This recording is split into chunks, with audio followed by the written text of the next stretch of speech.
Muito bem, olá você que está me assistindo, seja muito bem-vindo a mais um dos nossos vídeos. Vamos dar continuidade ao nosso curso de Cálculo 2 e nessa segunda parte do curso nós vamos estudar então as funções de duas ou de mais variáveis, né? Nós vamos estudar basicamente a definição dessas funções, né? Que vai ser o primeiro vídeo, depois nós vamos ver gráficos, nós vamos ver curvas de níveis. Depois nós vamos ver limite, continuidade, derivadas e também máximos e mínimos locais e totais, tá? Basicamente, isso segue a mesma linha do cálculo 1. Se você olha o que você estudou no cálculo 1, o jeito que você foi desenvolvido para o cálculo 1, o desenvolvimento aqui dessa disciplina vai ser exatamente a mesma coisa. Essa segunda parte ali vai ser exatamente a mesma coisa. Bom, aí você pode falar, mas vai sobrar integral, né? Em algum momento provavelmente tem integral, porque o cálculo não tinha integrais, então aqui provavelmente vai ter integrais também. É verdade, vai ter integrais também, e isso vai ficar para uma terceira parte do nosso curso, né? Então nessa segunda parte, quer dizer que eu estou chamando de segunda parte, né? Vai ser basicamente para nós estudarmos então as funções de duas variáveis, né? E estudarmos aquilo que eu acabei de falar para vocês aqui, tá? Então integrais vai ficar para um segundo momento, tá? Então vamos lá. Esse primeiro vídeo ele vai ser dedicado então à introdução de funções de duas variáveis. Nós vamos estudar e definir domínio, imagem desse tipo de função e é claro que nós vamos apresentar alguns exemplos para vocês, tá? Bibliografia básica, vamos manter as nossas duas bibliografias e eu vou seguir a partir desse ponto basicamente o livro do Stuart, a sétima edição. Não está aqui que é a sétima edição, mas é a sétima edição que estou utilizando, como eu já utilizei nos vídeos anteriores, tá? Bom, tem algumas grandezas físicas, como por exemplo a temperatura na superfície da Terra, elas não dependem só de uma variável. A temperatura, por exemplo, ela depende da longitude e da latitude e da longitude do ponto que você se encontra, né? Então, dependendo da latitude e da longitude, você tem uma temperatura. Se você mudar essas duas variáveis, né, tanto a longitude como a latitude, você vai ter temperaturas diferentes. Uma coisa é a temperatura no deserto, outra coisa é a temperatura, sei lá, no oceano, no Everest e assim por diante, né? Então, a temperatura depende de duas variáveis, né? Uma variável que a gente vai chamar de x, a outra que a gente vai chamar de y. Ou então você pode dizer que a sua temperatura ela é uma função do par xy. Em vez de você ficar falando toda hora, depende de duas variáveis, da variável x e da variável y. Ou da latitude, da longitude x e da latitude y. Em vez de você ficar falando disso toda hora, você pode dizer, olha, depende do par xy. Depende do par longitude latitude, né? Essa dependência da temperatura, essa dependência funcional, nós vamos escrever assim: a temperatura T ela é uma f de xy, né? Ou seja, ela é uma função, ela depende de alguma forma do x e do y. Se você for ver, por exemplo, o volume de um cilindro, ele também depende de duas variáveis. Ele depende do raio, né? Se você está falando de um cilindro circular, né? O volume de um cilindro circular ele depende do raio da base e depende da altura, né? E, portanto, por que disso? Porque o volume é duas vezes πr ao quadrado vezes a altura, né? Duas vezes o raio, 2π vezes o raio ao quadrado vezes a altura. E, portanto, você pode escrever isso daqui. Você pode escrever que o volume ele é uma função do par RH, né? Uma função do par raio-altura, dado por essa expressão aqui, ó. R ao quadrado vezes H. 2πr ao quadrado vezes H. A sensação térmica, essa é outra. É outra. Como é que posso dizer? É outra grandeza, muitas vezes ela é utilizada para você dizer o quão severo é o verão, o quão severo é o frio, né? E essa sensação térmica não é a temperatura, né? Você já deve ter ouvido falar em várias ocasiões, né? E, por exemplo, na Serra Gaúcha, lugares que são assim mais frios aqui no Brasil, Você já deve ter ouvido coisa do tipo, na televisão mesmo, a temperatura de 3, mas sensação térmica de -5. Por que que isso acontece? Porque a sensação térmica, ela é uma temperatura subjetiva. E ela depende não só da temperatura real, mas ela também depende da velocidade do vento. Então, uma coisa é você estar a uma temperatura de 3 graus, por exemplo, sem vento. Outra coisa é você estar nessa temperatura com um vento rasgante. O frio que você sente no seu rosto, ele é muito maior com vento do que quando você está em um lugar que não tem vento, né? Então, você pode dizer que a sensação térmica, que nós vamos chamar de W, ela é uma função da temperatura e também do vento. Então, olha só, como é interessante, né? Em alguns momentos, a temperatura, quando você quer estudar a temperatura do globo terrestre, por exemplo, só dando um exemplo aqui, né? Você sabe que ele depende da longitude e da latitude. Por outro lado, se você quer estudar a sensação térmica, o T ele vira uma variável, né? Ele vira um elemento do par ordenado, temperatura e a velocidade do vento, certo? Tem outras grandezas, como por exemplo, se você for ver o volume de uma caixa retangular, né, que a gente chama de paralelepípedo, o volume do paralelepípedo não depende de duas variáveis, ele depende de três variáveis, do comprimento, da largura e da altura, né? Então você pode perceber que e outras grandezas físicas não dependem só de duas ou de três, mas depende de 4, 5, 6 variáveis, né? Então você pode perceber aqui que esse tipo de funções eles aparecem no nosso dia a dia e que a gente não percebe que eles estão aparecendo, né? E eles merecem um estudo, né? Quando você for perceber, olha para o volume, vamos pegar o volume do cilindro, né? O que acontece com o volume do cilindro? O que você obtém, né?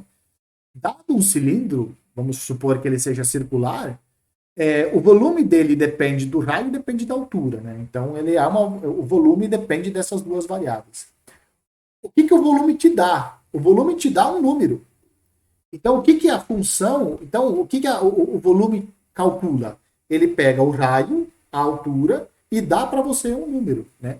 Isso é o que a gente chama de função de duas variáveis, né? Então, uma função f de duas variáveis, ela vai ser uma regra que a cada par ordenado de números reais, x e y, de um subconjunto do R2, né? Atribui um único valor real, que nós vamos denotar por f de xy. Então, ela é uma função de duas variáveis, é uma regra que associa a cada par de números reais de um subconjunto do R2 um único valor, que a gente vai denotar, então, por f de xy. Como esse valor é único, por ele ser único, e ele depende da f, ele depende do x, ele depende do y, então você pode usar essa notação aqui. Essa notação é uma notação muito boa. Ela é uma função, ela é uma f, que depende de x e de y. Esse conjunto D aqui do R2, onde você está considerando os seus números, os seus pares ordenados de números reais, esse conjunto você chama de domínio. A imagem de f, que a gente vai continuar denotando por im de f, né, é o conjunto de todos os valores possíveis da f de xy, ou seja, a imagem de f são as f's de xy, tais que xy, o par xy, ele percorre todo o conjunto D, que é o nosso domínio. Muitas vezes, nós vamos escrever z igual a f de xy para que a gente torne explícito os valores tomados por f quando o nosso ponto xy for genérico, né? Então, nós transformamos a nossa função em uma equação do tipo z igual a f de xy. O x e o y eles são chamados de variáveis independentes e o z é chamado de variável dependente. E aí você pode olhar para essa notação aqui e comparar com aquela notação que você utiliza lá no cálculo de uma variável, né? Lá você escrevia y igual a f de x, ou seja, você tinha uma variável que dependia de outra por uma função.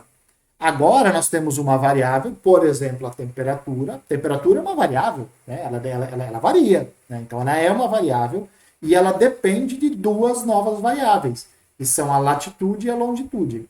O volume de um cilindro, por exemplo, também. O volume é uma variável e ele depende de duas variáveis. A variável raio da base e da variável altura do cilindro, né?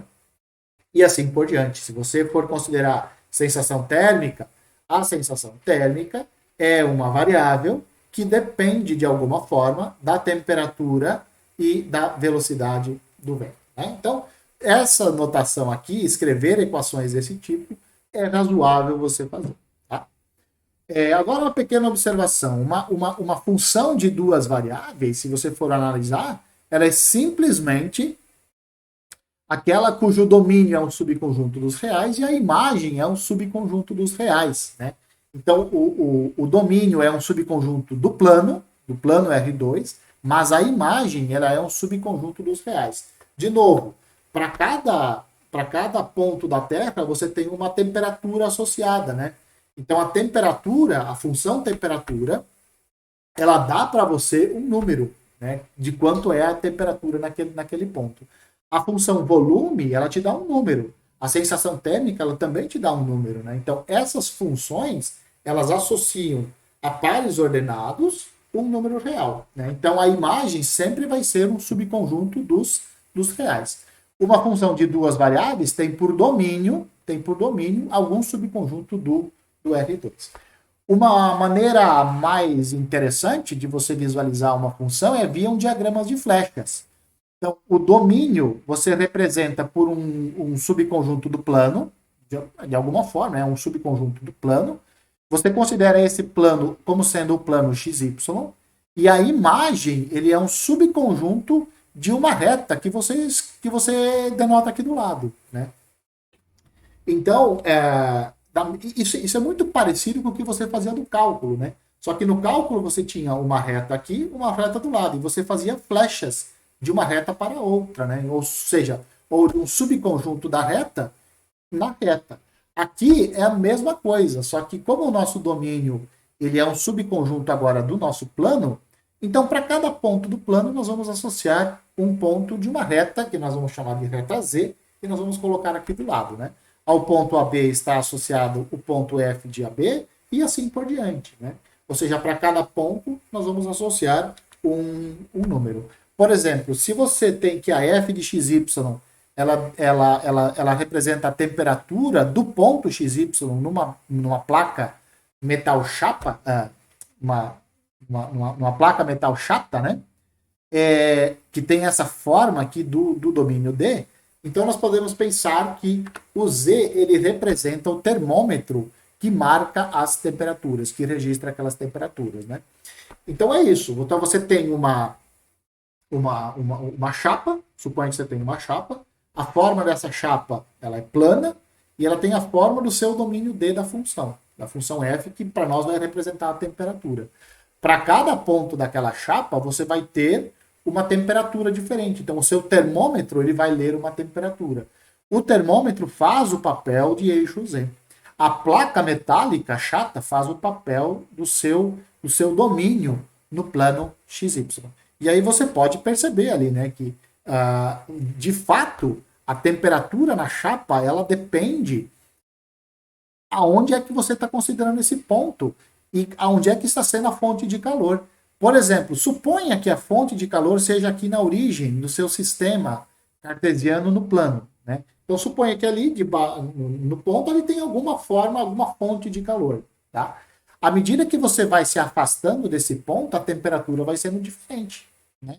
Independente por qual trajetória você andar, sei lá, a temperatura vai ser diferente. Perto ali da onde é que está sendo o seu... onde está sendo a sua fonte de calor, ali o seu termômetro vai medir uma temperatura muito mais alta. Se você se afastar, provavelmente o seu termômetro vai fazer uma medição mais baixa da temperatura. Né? Então é basicamente esse é o modelo de representação por flechas. Tá certo? Se a sua função ela é dada por uma fórmula, então o que nós vamos considerar? Quando é dado por uma fórmula e o domínio não é especificado, o que nós vamos considerar como domínio? Nós vamos considerar o conjunto de todos os pares ordenados XY para os quais aquela expressão fornece um número real bem definido. Né? Então, se você considerar o volume, considera, por exemplo, aqui o volume do cilindro, né? por ser volume, não faz sentido R negativo, né? E nem altura negativa também.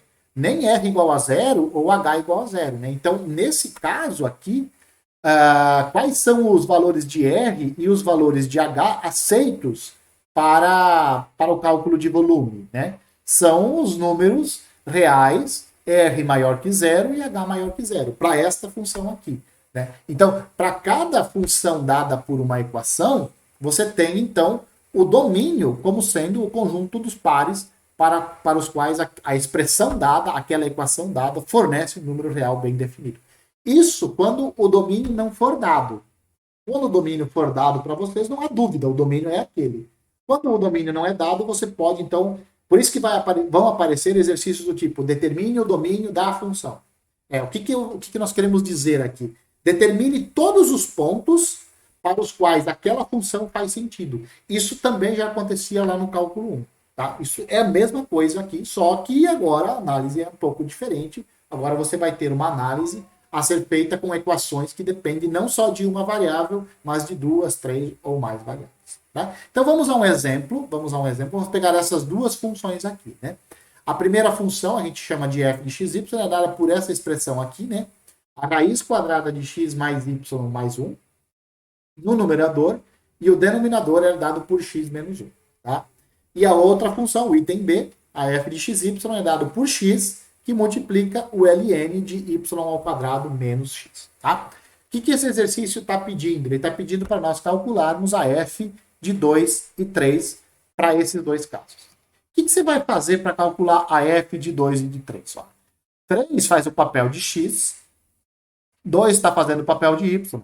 Então você vai vir aqui na sua função, no lugar de x você vai colocar 3, no lugar de y você vai colocar 2 e vai fazer as contas algébricas. Aqui também no item B, você vai pegar x igual a 3, você vai pegar y igual a 2, e aí você vai ter uma conta algébrica para fazer. Né? E é isso que você tem que fazer para calcular a f de algum ponto. Né? É isso, é substituir x pela primeira coordenada e y pela segunda coordenada. E pronto, acabou. Para você determinar o domínio, a coisa já é um pouquinho mais sofisticada. Se você pegar, por exemplo, no item A, observe, quando que esse quociente faz sentido? Para quais? Não é para qualquer valor de x, por exemplo, que essa equação vai fazer sentido. Se você fizer x igual a 1, x igual a 1 não dá. Não dá x igual a 1. Né? X igual a 1, y igual a 0, não dá. Porque o denominador vai ser 0. Então, todos aqueles pontos que têm coordenadas x igual a 1, cara, não dá para você calcular essa f aqui não, né?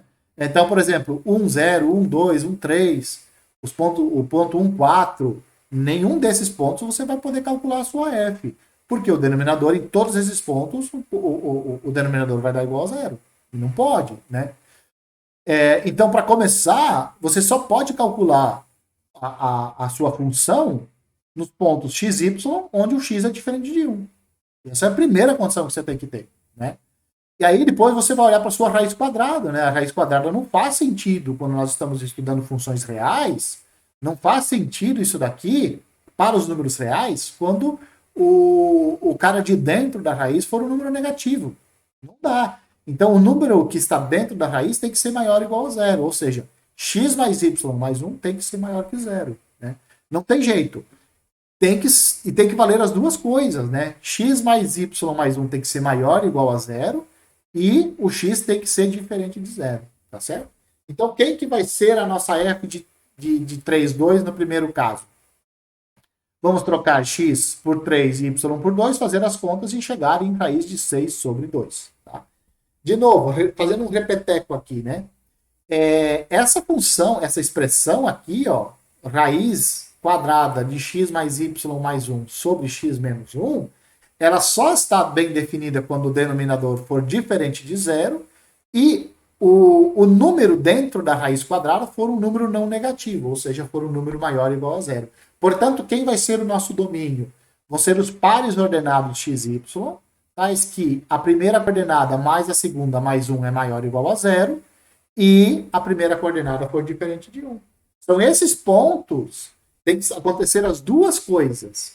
O número dentro da raiz tem que ser maior ou igual a 0 e o denominador tem que ser diferente de 0, ou seja, o x tem que ser diferente de 1 para aquela expressão fazer sentido. Então tem que acontecer as duas coisas aqui no conjunto domínio, né?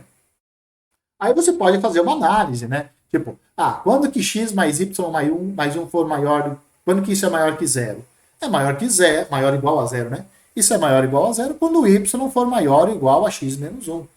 E quais são esses pontos aqui? Esses são os pontos que estão acima da linha y igual a x menos 1, ou seja, estão acima dessa reta. E quando o x estiver acima dessa reta, é porque você tem, então, que o y é maior do que menos x menos 1. Além disso, o que significa x ser diferente de 1? Significa que todos os pontos que estão na reta vertical de equação x igual a 1, eles têm que ser excluídos do domínio. Então, o domínio vai ser representado por essa parte salmão aqui, né? Observa, aqui está a reta que tem essa equação aqui, ó. Y igual a menos x menos 1. Essa é a reta y igual a x menos 1. Tá? Todos os pontos que estão acima dessa reta satisfazem essa primeira condição aqui, ó. X mais y mais 1 é maior ou igual a zero. Só que você ainda tem que tirar todos os pontos que estão nessa reta vertical x igual a 1 aqui. Por quê? Porque para qualquer ponto que você pegar nessa reta, o denominador não vai fazer sentido. O denominador vai dar zero. E não pode, né? Então, por isso, você também tem que excluir esses pontos aqui. Os pontos que estão abaixo da reta, nenhum deles pode ser utilizado para calcular essa raiz quadrada, porque vai dar um número negativo. Tudo bem? Então, essas são as análises. Esse é um exemplo de análise que você tem que fazer para determinar o seu domínio da função. Já para essa outra função aqui, ó, a função f de xy igual a x que multiplica o ln de x y ao quadrado menos x, como nós queremos calcular a f nesse ponto 3, 2, no lugar do x nós vamos colocar 3, no lugar do y nós vamos colocar 2, fazer os cálculos algébricos, e isso vai nos dar 0. Né? Então a f de 3, 2 para essa função é 0. E aí, como é que vai ser o domínio? Como é que você analisa o domínio? Lembra, o ln só faz sentido quando o sujeito que você vai calcular, nesse caso, y ao quadrado menos x, for positivo. O ln só está definido para números positivos, só para números maiores ou iguais a zero. Ou seja, quais são os números que você pode colocar? Quais são os pares ordenados que você pode calcular? Então, a nossa função é naqueles pares em que y ao quadrado menos x é maior que zero. O ln tem que ser maior que zero. Né? O argumento do ln tem que ser maior que zero. Ou seja, significa isso aqui ser maior que zero. Passa esse menos x para o outro lado com sinal de mais, né?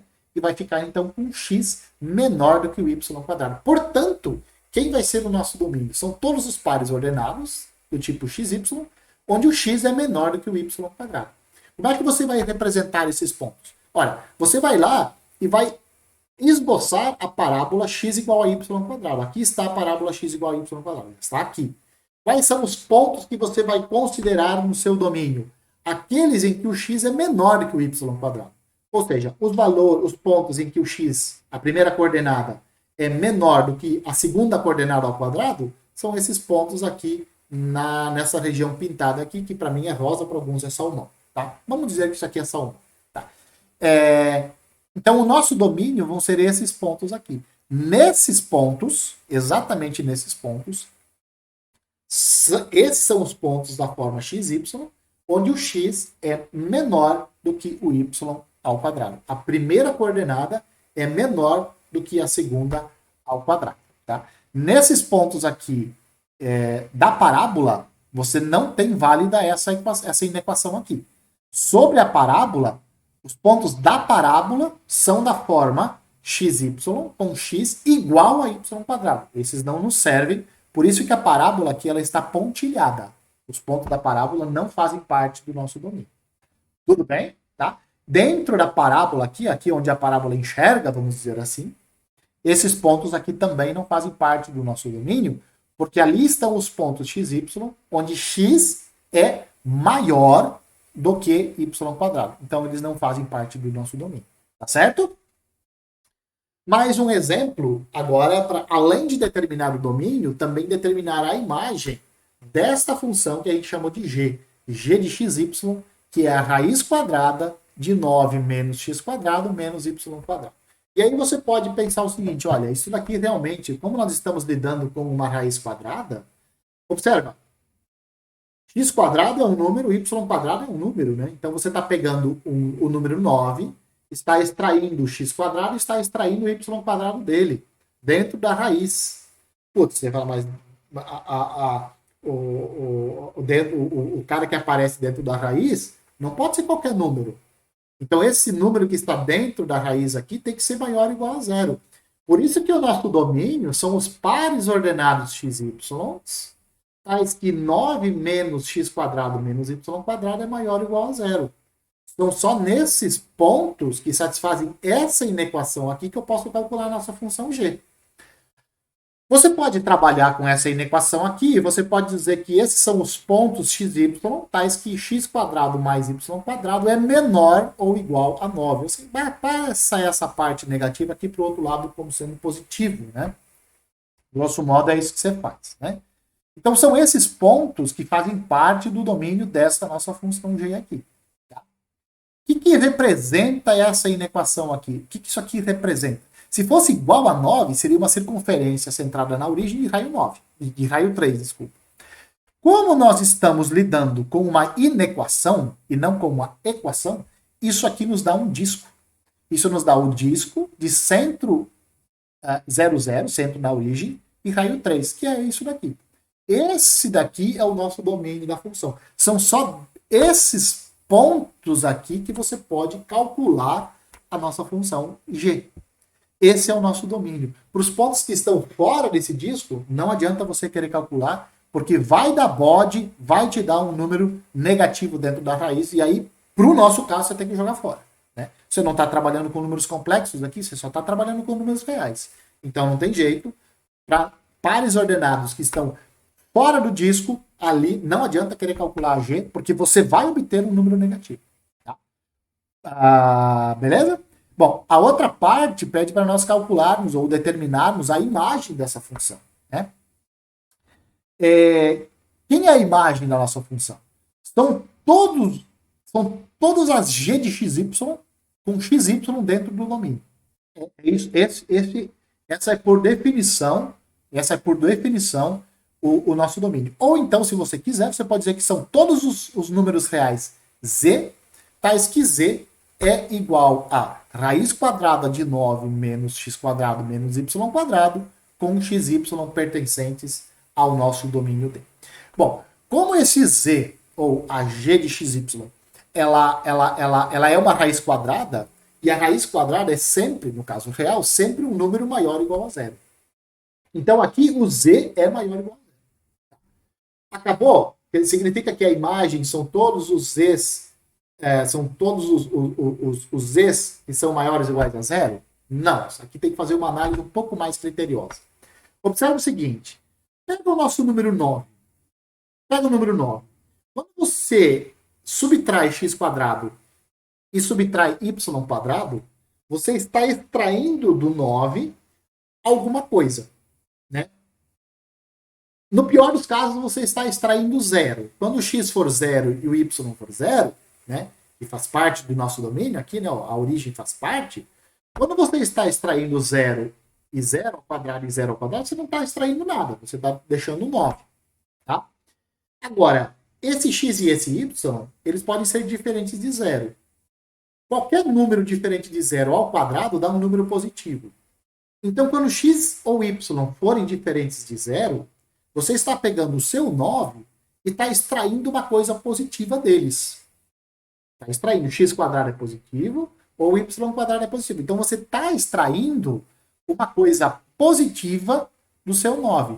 Portanto, este valor aqui, ó, 9 menos x quadrado menos y quadrado, é menor do, ou igual a 9. Para quaisquer valores, x e y, que você substituir. Né? Lembrando que x e y tem que estar no seu domínio. Mas, enfim. Bom, e essa subtração aqui é menor ou igual a 9, a raiz quadrada dela é menor que 3. Portanto, quem é o seu z? Quais são os valores de z que você vai obter? São os z's positivos, porque você está lidando com uma raiz. No entanto, esta raiz aqui, ó, vai ser sempre menor ou igual a 9. Essa raiz vai ser sempre maior ou igual a 0, mas vai ser sempre menor ou igual a 9. Justamente porque 9 menos x quadrado menos y quadrado sempre vai ser menor ou igual a 9. Quando você extrai a raiz de ambos os lados, a desigualdade ela não se desintegra, ela não muda, e aí você vai ter que esses números aqui vão ser menores ou iguais a 3 e maiores ou iguais a 0. E, portanto, quem vai ser a nossa imagem? São todos os números reais que estão nesse intervalo fechado de 0 até 3. Beleza? Bom, aqui está o domínio, né, que nós já tínhamos esboçado antes. E para finalizar, funções de 3 variáveis. Né? Então, uma função de 3 variáveis é uma regra que associa a cada tripla ordenada, x, y e z, de um subconjunto do R3, um único número real, que a gente denota, então, por f de x, y, z, ou então, sei lá, g de x, y, z, h de x, y, z, não importa. Tá? Então, um exemplo disso é a temperatura num ponto da superfície terrestre. Lembra que eu falei que ela depende da latitude e da longitude? Bom, além da latitude e da longitude, também depende do tempo, né? Depende da hora do dia que você for fazer a medição. Então, no final das contas, você pode ver a temperatura não só como uma função em termos de latitude e longitude, mas como uma função da latitude, longitude e do tempo. Então, ela pode ser vista como ela pode ser estudada, como uma função que depende de 3 variáveis, tá certo? Bom, e aqui está pedindo para... o que é domínio? Domínio e imagem é tudo a mesma coisa. Tá? É tudo a mesma coisa do jeito que foi definido lá para funções de 2 variáveis. Né? Então aqui está nos dando uma função de 3 variáveis. Né? Ela é dada por f de x, y, z igual ao ln de z menos y, mais xy vezes o seno de z. Tá? E está pedindo para calcular o domínio. Observe que essa expressão aqui, ó, isso aqui é um número real, que ln disso daqui é um número, x vezes y é um número, multiplicado por um seno é um número. Soma de números reais é um número real. Então isso aqui é um número real de fato. Tá? O problema é que o ln não pode ser calculado para qualquer número aqui dentro, para qualquer argumento. Né? O argumento do ln tem que ser positivo, ou seja, z menos y tem que ser um número positivo, para você poder calcular o seu ln. Então, não é para qualquer ponto que você vai poder calcular essa f. Você só... Aqui tudo bem, ó. X vezes y vezes o seno de z, aí não tem problema. Quaisquer valores x, y, z você pode substituir aqui. Aqui não. Aqui você tem que tomar cuidado. A diferença da terceira variável para a segunda variável tem que ser um número positivo. Então, nesse caso, o domínio serão os pontos do R3, tais que a terceira coordenada é maior do que a segunda coordenada. Isso é um semi-espaço de todos os pontos que estão acima desse plano aqui, z igual a y. Certo? Então, funções de 3 variáveis, o tratamento é exatamente o mesmo de funções de 2 variáveis. Nós vamos dar muita ênfase a funções de 2 variáveis porque elas são mais fáceis de se manipular. Tá? É mais fácil de fazer uma análise e tudo mais. Mas se você tiver 3, 4, 5 variáveis, domínio, imagem, é tudo a mesma coisa. As definições são exatamente as mesmas, só que aumenta o número de variáveis independentes. Beleza? Bom, com isso chegamos então ao fim desse primeiro vídeo. Espero que você tenha percebido que tem várias grandezas físicas. Comece a pensar, faça esse exercício com você mesmo.